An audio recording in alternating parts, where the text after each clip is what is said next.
حوروں سے جام پیئیں گے، کبھی وہ غلمانوں سے جام پیئیں گے، لذت تو بڑی ہوگی، لیکن ایک لذت کی کہانی اللہ نے قرآن میں سنائی، میں ایک وقت ایسا بھی پھر آئے گا وَسَقَاهُمْ رَبُّهُمْ شَرَابًا طَهُورًا، ان کا رب انہیں خود شراب طہور پلائے گا کہ تم نے میرے لیے چھوڑا، دنیا کی شراب تو نہیں پی لو، میرے دستے قدرت سے شراب پیو۔ تو وَسَقَاهُمْ رَبُّهُمْ، نہ حوروں کے ہاتھوں سے، نہ غلمانوں کے ہاتھوں سے، نہ کسی اور کے ہاتھوں سے، وَسَقَاهُمْ رَبُّهُمْ۔ پھر دنیا کی تکلیفیں یاد رہیں گی جب مالک شراب طہور پلا رہا ہوگا۔ تو یہ ہے زندگی، اپنی زندگی کو اس ڈھب سے گزاریں کہ آخرت کی زندگی بہتر ہو جائے۔ تو انہوں نے جو لوگوں کو دین دیا، لوگوں کو دین کی قدریں، تو یہ ان کو ملا کہاں سے؟ تو پھر بات وہی آتی ہے کہ آغوش مادر کی تربیت اثر دکھاتی ہے۔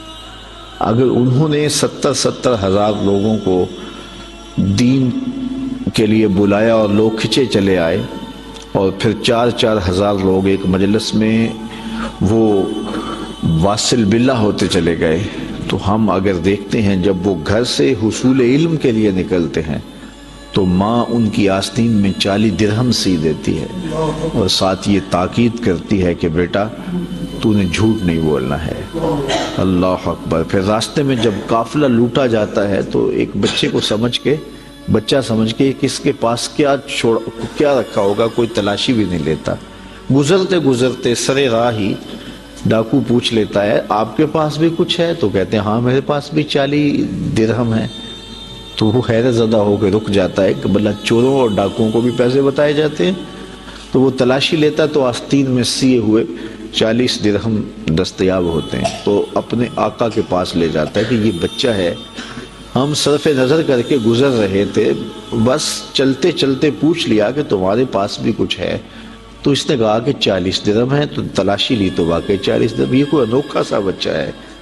تو وہ ڈاکوؤں کا سردار پوچھتا ہے کہ ڈاکوؤں سے تو پیسے چھپائے جاتے ہیں اور تم نے بتا دیا، کہا میری ماں نے کہا تھا جھوٹ نہیں بولنا، یہ میری ماں کی نصیحت تھی اور میں اس نصیحت پہ کھڑا ہوں۔ اللہ اکبر۔ اس کی آنکھوں سے آنسو جاری ہو گئے کہ یہ ایک بچہ ہو کہ ماں سے کیا گیا عہد توڑتا نہیں ہے، اور ہم اللہ سے کیے ہوئے وعدے توڑ رہے ہیں اور پامال کر رہے ہیں۔ تو کہا کہ آپ ہاتھ بڑھائیے، ہم آپ کے ہاتھ پہ ہی توبہ کرنا چاہتے ہیں۔ آپ فرماتے ہیں سب سے پہلے لوگ جو میرے ہاتھ پہ تائب ہوئے وہ ڈاکو تھے۔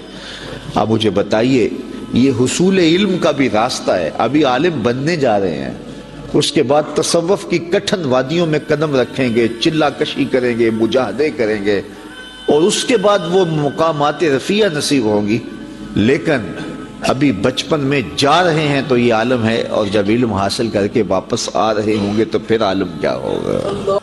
اور آپ جانتے ہیں کہ آپ کے والد گرامی اللہ اکبر حضرت عبداللہ صومعی، وہ ایک بہت بڑا نام ہے، نہر کنارے وضو کر رہے تھے، اور وضو کرتے کرتے پانی میں بہتا ہوا ایک سیب آیا، اس کو اٹھا کر کے بھوک کی شدت تھی، کھا لیا، کھا چکے تو یاد آیا یہ تو میرا تھا ہی نہیں، یہ تو مال لقطہ تھا، تو میں نے اس کو کھا لیا۔ کیوں کھایا؟ مجھے کس نے حق دیا تھا کہ وہ مال لقطہ لے لوں اور اس کو اپنے پیٹ کا لقمہ بناؤں؟ خیر، جس سمت سے پانی آ رہا تھا اسی سمت پہ چل پڑے۔ بہت دور جا کے دیکھا کہ ایک باغ ہے سیبوں کا جس کی شاخیں لٹک رہی ہیں پانی میں، سمجھ گئے کہ یہاں سے ٹوٹا ہوگا، گرا ہوگا، تو باغ کے مالک کے پاس گئے، آپ سے ملنا ہے پوچھ۔ اس نے بڑا اعزاز دیا، کہا جی بتائیے۔ اس نے کہا کہ بتائیے کس کام آئے ہو؟ اس نے کہا کوئی آیا ہے، اس کو کچھ چاہیے ہوگا۔ تو کہا حضرت آپ کے باغ کا ایک سیب میں نے کھایا ہے، اور وہ ایسے وضو کر رہا تھا تو بس غلطی سے میں نے کھا لیا ہے، تو اب اس کا کیا ہرجانہ ہے میرے ذمہ؟ اس نے غور سے دیکھا کہ یہ کوئی معمولی بات ہے جو کر رہے ہیں۔ اس نے کہا، اس کے تیور بدل کے، پہلے تو مہمان نوازیاں تھی، کہا نہیں ایسے نہیں معافی ملے گی۔ کہا کیسے معافی ملے گی؟ کہا 12 سال میرے باغ کی گوڈی کرنی پڑے گی۔ ایک سیب کے بدلے 12 سال؟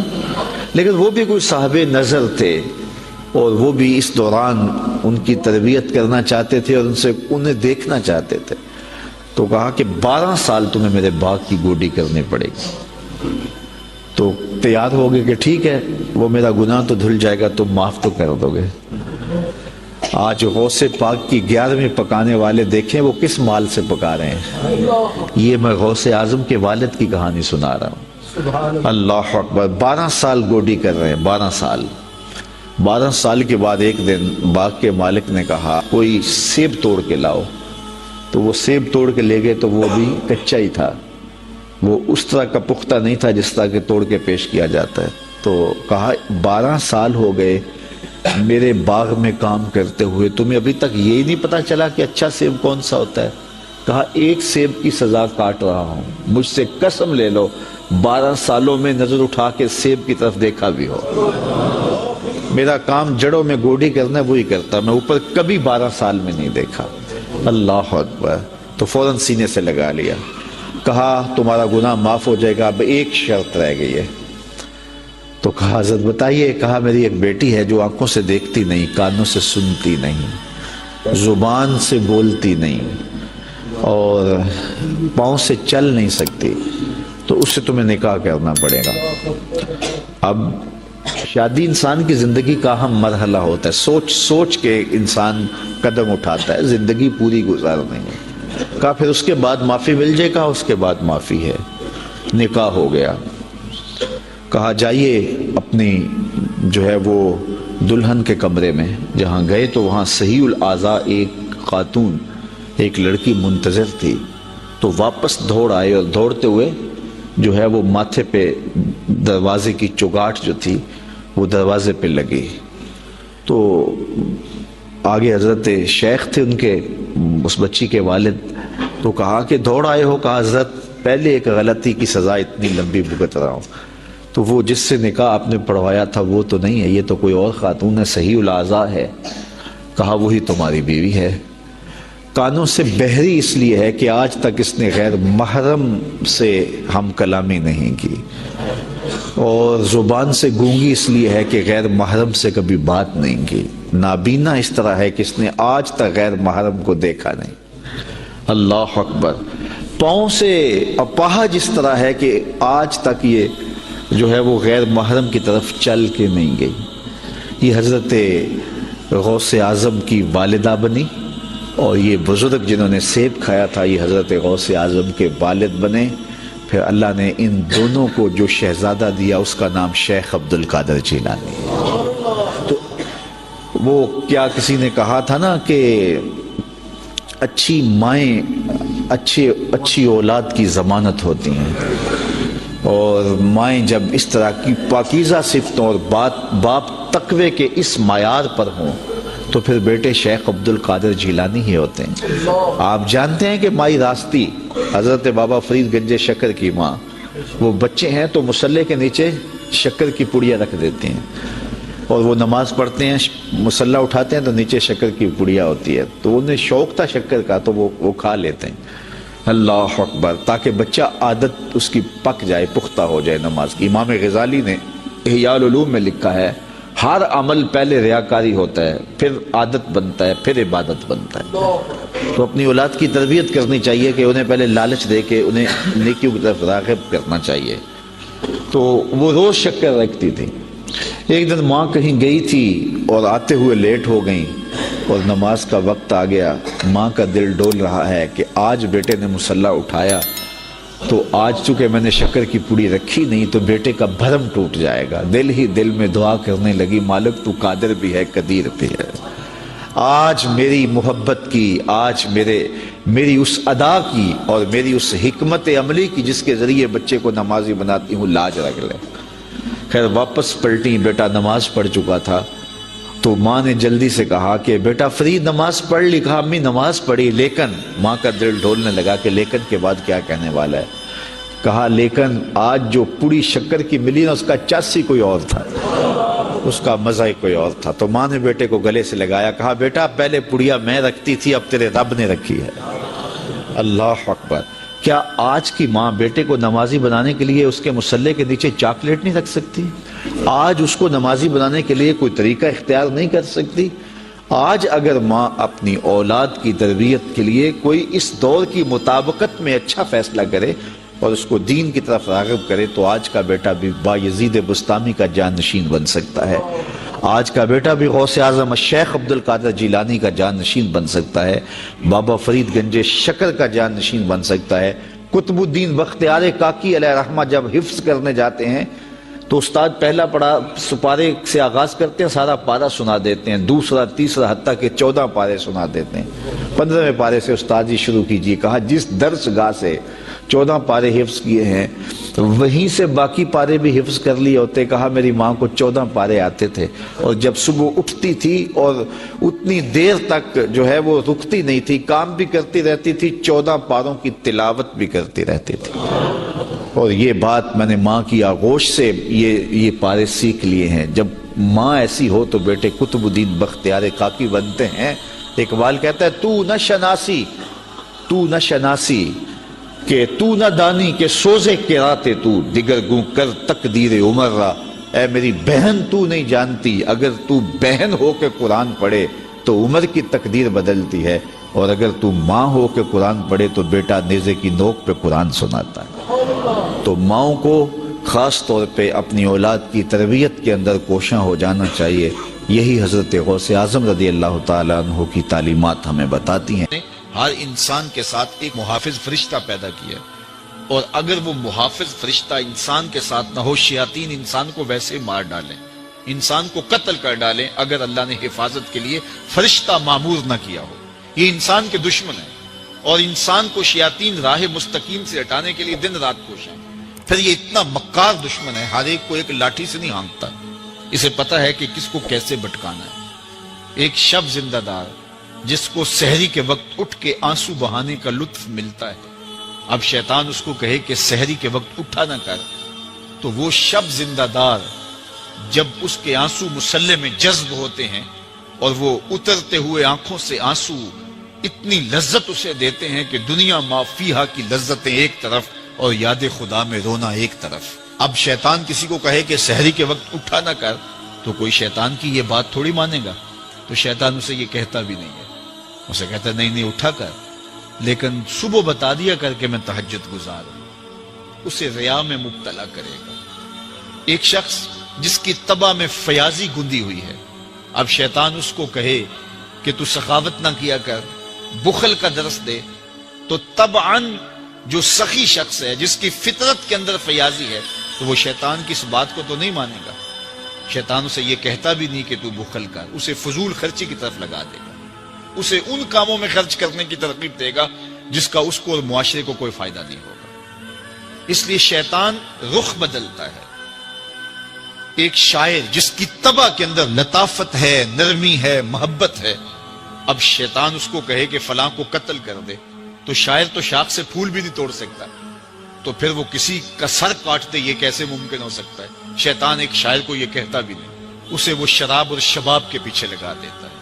اب اتنا سخت دشمن، اتنا مکار دشمن، حضرت سیدنا غوث اعظم رضی اللہ تعالیٰ عنہ فرماتے ہیں میرے اوپر صحاب نور چھا گیا اور آواز آئی عبد القادر، تو نے اللہ کی اتنی عبادت کی ہے، اتنی ریاضت کی ہے کہ شریعت کا ہم تمہیں اب مکلف نہیں رہنے دیتے، اور اب تو نماز نہ پڑھے اور دیگر اعمال نہ کرے تو تجھے کوئی پکڑ نہیں، میں تیرے اوپر ایسے راضی ہو گیا ہوں۔ تو ایسے بادل سے آواز آئی، کہتے مان میرے دل میں خیال آیا کہ اگر عبادت کا مکلف نہ ہونا ہوتا تو امام الانبیاء صلی اللہ علیہ وسلم سے بڑھ کر کون اللہ کا مقرب تھا۔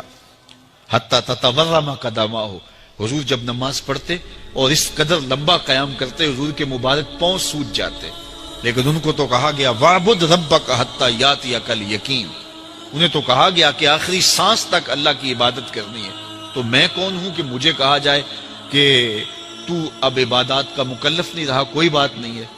تو کہتے ہیں میں لا حول ولا قوت الا باللہ پڑھا تو وہ جو مجھے نور نظر آ رہا تھا وہ سیاہی میں بدل گیا۔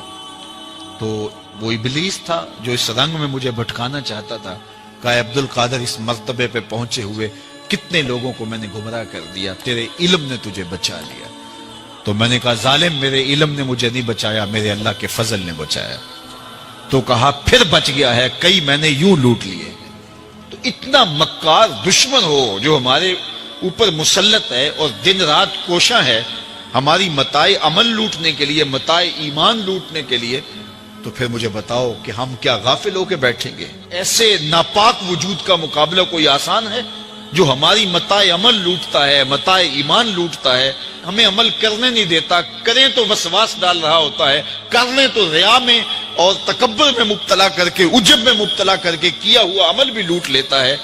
مجھے بتاؤ یہ کوئی جو ہے وہ سوکھا کام ہے کہ ہم مقابلہ کریں؟ اب ماہ صیام میں روزے سے بھوک بھی کاٹتے ہیں، اور قرآن مجید کی تلاوت اور دیگر معمولات کے لیے ہمیں تنہائی بھی میسر آتی ہے، اور اسی طرح ہمیں روزے سے جو ہے وہ اپنی زبان کو کنٹرول کرنے کا درس بھی ملتا ہے۔ تو روزہ تمہاری زبان کا محافظ بن جاتا ہے، پھر روزہ تمہاری شہوات کے کنٹرول کا ذریعہ بن جاتا ہے، اور روزہ تنہائی کی وجہ سے اختلاط سے جو خرابیاں پیدا ہوتی ہیں ان سے تمہیں بچا لیتا ہے۔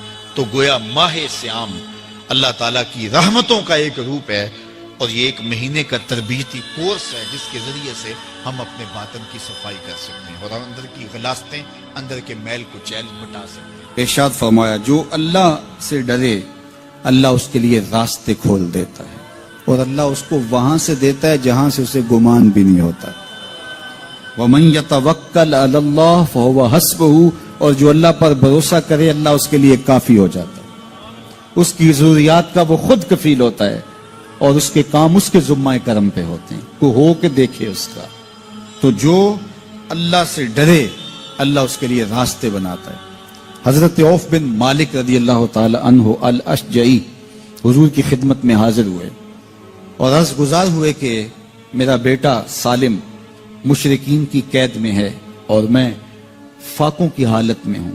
تو فرمایا آل محمد کے پاس ایک سیر جو ہیں، بس اس کے علاوہ ہمارے پاس بھی کھانے کے لیے دنیاوی اسباب نہیں ہیں۔ کہا صبر کرو اور اللہ سے ڈرو، اور لا حول ولا قوت الا باللہ کثرت کے ساتھ پڑھو۔ یہ ایسا وظیفہ ہے، ایک حدیث پاک میں آتا ہے کہ یہ 99 بیماریوں کا علاج ہے، اس میں سب سے کم درجے کی بیماری ہم اور غم ہے۔ یہ دکھوں کا مداوع ہے، مشکلات کا علاج ہے، اور یہ وظیفہ میرے حضور نے بتایا۔ حضرت ابو ذر غفاری رضی اللہ تعالیٰ عنہ کو حضور نے 5 چیزیں بتائی تھی، ان میں سے 5ویں چیز یہ تھی کہ ابو ذر کثرت کے ساتھ لا حول ولا قوت الا باللہ پڑھا کرو۔ فرمایا عرش الہی کے نیچے ایک خاص خزانہ ہے، یہ وظیفہ وہاں سے آیا ہے۔ یہ زندگی میں معمول بنا لو، جب پھنس جاؤ، مشکلات میں آ جاؤ تو لا حول ولا قوت الا باللہ پڑھو، اللہ راستے کھولے گا۔ تو حضور نے 3 چیزیں فرمائی، اللہ سے ڈرو، صبر کرو، اور کثرت کے ساتھ لا حول ولا قوت الا باللہ پڑھو۔ وہ فرماتے ہیں کہ میں یہ عمل شروع کیا، ابھی گھر میں بیٹھا ہی تھا کہ دروازے پہ دستک ہوئی، تو میں اٹھا کہ دروازہ کھولوں دیکھوں کہ کون ہے۔ تو دروازہ کھولا، دیکھا میرا بیٹا کھڑا ہے اور اس کے پیچھے 100 اونٹ کھڑے ہیں۔ تو میں نے کہا کہ تم اور یہ اونٹ؟ کہا مجھے موقع لگ گیا، میں ان کی قید سے بھاگ آیا اور آتے آتے ان کے 100 اونٹ بھی ہانک لایا ہوں۔ وَيَرْزُقْهُ مِنْ حَيْثُ لَا يَحْتَسِبُ، وہ تمہیں وہاں سے رزق دے گا جہاں سے تمہیں گمان بھی نہیں۔ اس کے ہو کے تو دیکھو، اللہ اکبر، اللہ کے ہو جاؤ تو پھر وہ تمہاری ضرورتوں کا کفیل ہو جائے گا۔ فرمایا حضرت عبداللہ ابن مسعود رضی اللہ تعالیٰ عنہ نے کہ کسی شخص کو فقر و فاقہ آ جائے تو وہ لوگوں کو بتائے کہ میں آج کل بڑے مشکل حالات میں ہوں، ہر وقت لوگوں کو بتاتا رہے تو اس کی مشکل بڑھے گی، اس کی مشکلیں آسان نہیں ہوں گی اس طرح۔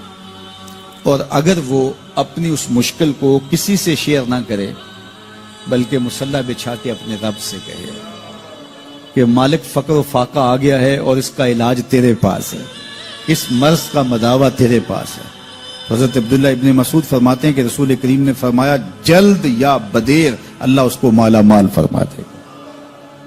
یہ بھی کبھی کر کے دیکھو، مشکل آ جائے، فاقہ آ جائے، مصیبت آ جائے، کسی سے نہ کہو، صرف اپنے رب سے کہو، پھر دیکھنا اس کی کرم نوازیوں کا می کیسے برستا ہے۔ فرمایا اللہ پر بھروسہ کرنے کا جو حق ہے اگر وہ تم ادا کر دو، وہ تمہیں ایسے رزق عطا کرے جیسے پرندوں کو عطا کرتے۔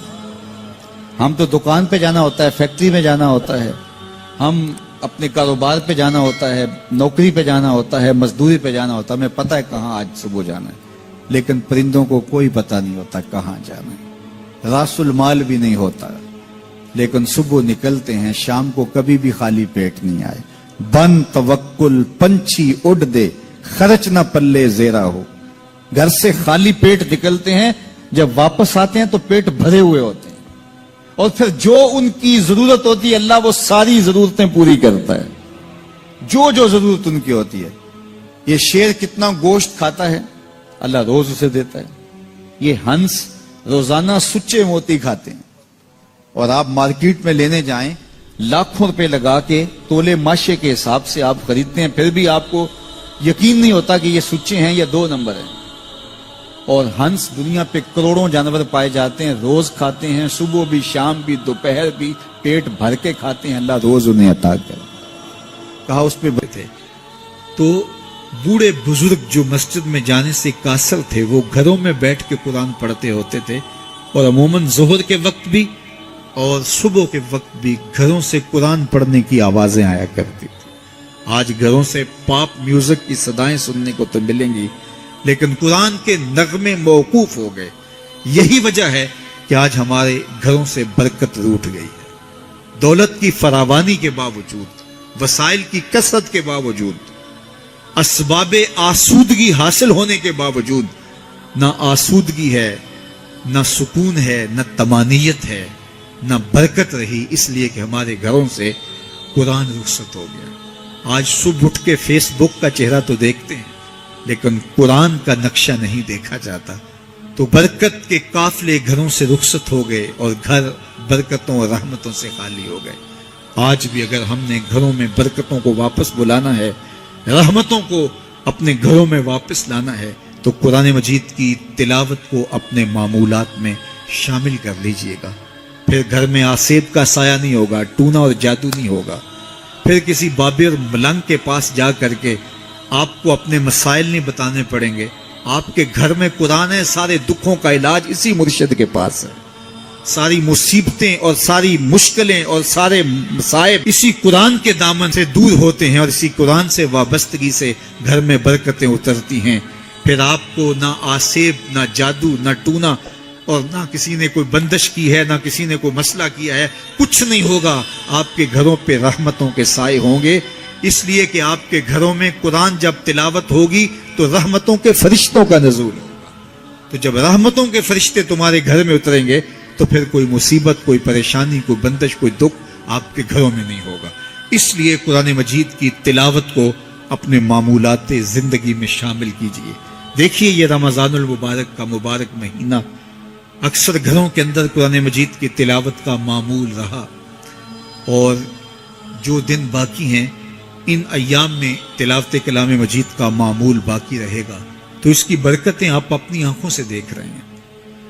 اور اگر یہ پورا سال ہمارے گھروں میں معمول باقی رہے، ہماری صبح کا آغاز ہی قرآن مجید کی تلاوت سے ہو، بیٹیاں بھی قرآن کھول کے صبح بیٹھ جائیں اور بیٹے بھی قرآن کھول کے بیٹھ جائیں، بوڑھے بھی قرآن کھول کے بیٹھ جائیں، جوان بھی قرآن کھول کے بیٹھ جائیں، تو مجھے بتائیے کہ کتنی رحمات اور کتنی برکات کا گھروں میں نزول ہو۔ تو اس لیے اپنے گھروں میں قرآن مجید کی تلاوت کے معمول کو کبھی بھی ترک نہ کیجیے، چاہے روز کے 2 صفحے پڑھیے، قرآن مجید کی تلاوت کے معمول کو باقی رکھیے، اور اگر اللہ آپ کو نصیب کرے تو اس کو مفہوم اور ترجمے کے ساتھ پڑھنے کی کوشش کیجیے، تاکہ قرآن کا جو ہمارے نام پیغام ہے وہ بھی ہم سمجھ پائیں کہ قرآن ہمیں کیا بتا رہا ہے اور ہمیں کیا میسج دے رہا ہے، تاکہ ہماری زندگیاں اس پاکیزہ کتاب کی روشنی اور کتاب کے اجالوں میں بسر ہو۔ اور یہ کتاب اللہ کا تیسرا حق ہے کہ اس کو مفہوم و مطلب کے ساتھ سمجھنے کی کوشش کریں۔ یہ ہمارے رب کا ہمارے نام پیغام ہے۔ آپ کے کسی دوست کا، کسی ملنے والے کا آپ کے نام خط آ جائے اور وہ اس زبان میں ہو جو زبان آپ نہ جانتے ہوں، تو اتنی دیر تک آپ مطمئن نہیں ہوتے جب تک اس کے مندرجات سمجھ نہیں لیتے، کسی ایسے شخص سے وہ مضمون جان نہیں لیتے جو وہ زبان جانتا ہو۔ تو ہمارے رب کا ہمارے نام یہ میسج ہے، ہمارے نام یہ پیغام ہے رسول کریم صلی اللہ علیہ وآلہ وسلم کی وساطت سے، تو ہمیں اس کو سمجھے بغیر چین کیوں آ گیا ہے؟ تو ہم اس پیغام کو سمجھیں کہ ہمارا رب ہمیں کیا فرما رہا ہے، کن امور کا حکم دے رہا ہے اور کن باتوں سے ہمیں روک رہا ہے۔ اگر ہم قرآن